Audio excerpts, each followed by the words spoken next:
நாட்டு காய்கறிலாம் வச்சு சூப்பரான குழம்பு ரெசிபி பார்த்துடலாம். பிடிக்கெண்ணெய் வந்து புளி தண்ணி ஊற்றி வேக வச்சிருக்கிறேன். வெந்தயத்தை 1 டீஸ்பூன் அளவுக்கு வெந்தயத்தை பொடிச்சு வச்சுக்கோங்க. மஞ்சள் பூசணி நான் அது மாதிரி வேக வச்சு வச்சுருக்கிறேங்க. 6 டீஸ்பூன் அளவுக்கு எண்ணெய், 1 டீஸ்பூன் கடுகு, 1/2 டீஸ்பூன் உடச்சி உளுந்து, 1/4 டீஸ்பூன் வெந்தயம் சேர்த்துருக்கிறேன். சின்ன வெங்காயம், பூண்டு அதெல்லாம் சேர்த்துக்கோங்க. பூண்டு வந்து ஒரு முழு பூண்டு சேர்த்துருக்கிறேன். 1 1/2 தக்காளி போல் சேர்த்துட்டு நல்லா வணக்கி விட்டுக்கோங்க. கருவேப்பிலை தாளிப்புக்கு சேர்த்துட்டேன். இப்போ வேக வச்ச பிடிக்கெண்ணெய் வந்து லைட்டாக புளி தண்ணியில் ஊற்றி வேக வைங்க. அப்போ தான் நாக்கு அரிக்காது.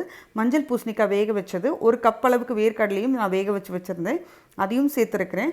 1/2 டீஸ்பூன் அளவுக்கு மஞ்சத்தூள், 3 டீஸ்பூன் அளவுக்கு குழம்பு மிளகாய்த்தூள், உப்பு தேவையான அளவுக்கு சேர்த்துக்கோங்க. ஒரு சின்ன நெல்லிக்காய் சைஸ் அளவுக்கு புளியை கரைச்சி சேர்த்து நல்லா அந்த பச்சை வாசனைலாம் போய் கொதி வந்த பிறகு நம்ம பொடிச்சு வச்ச வெந்தய பொடி இருக்கு இல்லையா, அதையும் சேர்த்துக்கோங்க. ஃபைனலாக வெல்லத்தை சேர்த்து பாருங்கள். சூப்பராக இருக்கும். இந்த சீசனில் இந்த நாட்டு காய்கறிலாம் கண்டிப்பாக கிடைக்கும். கண்டிப்பாக ட்ரை பண்ணி பாருங்கள்.